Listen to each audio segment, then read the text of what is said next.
ఎర్రా ఎర్రా రుమాలు గట్టి ఏడికెళ్తావు పిల్ల అని చెప్పేసి ఆ పాట అయితే ఫుల్ అల్చల్ అవుతుంది. నేనైతే నేను ఏ ఫంక్షన్లకు వెళ్ళినా కూడా నాకు ఎక్కడ చూసిన ఆ పాటే కనిపిస్తుంది. కాబట్టి ఈరోజు అయితే ఆ పాట పాడినటువంటి అక్క మల్లమ్మను కదా అమ్మ అవును అంటాను తప్పు చెప్పినా అనుకోని.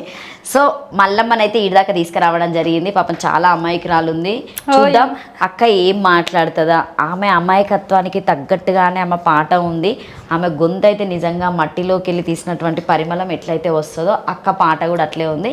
అక్క ఏం మాట్లాడదు ఒకసారి అక్కని అడిగి తెలుసుకుందాం. అక్క నమస్తే. నమస్కారం అమ్మ. ఎట్లున్నారు అక్క? మంచిగున్నామ్మా.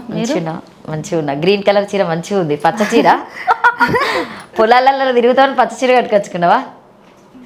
అట్లానే ఇంకా ఇదే కట్టుకోవాలనుకున్నా కట్టుకొని వచ్చిన అంతే. ఎన్ని పాటలు పాడినావు ఇప్పటి వరకు నువ్వు యూట్యూబ్లో? నేను రెండు పాటలు పాడినా, 2 బయటకు వచ్చినాయి కానీ ఇంకా 4 పాడినా ఇంకా రిలీజ్ కాలే. ఇంకా 4 రిలీజ్ కాలే. ఫస్ట్ పాడిన పాట ఏంటి అక్క నువ్వు యూట్యూబ్లో?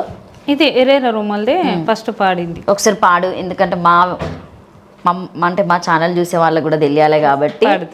అక్క పాడే పాట కోసం చూస్తున్నారు అందరు. ఒకసారి పాడు.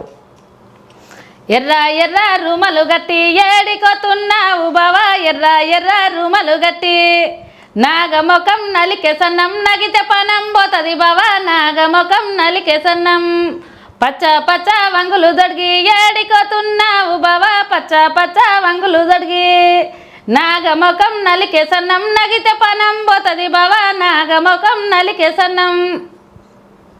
సూపర్. ఇట్లా అంటున్నావా?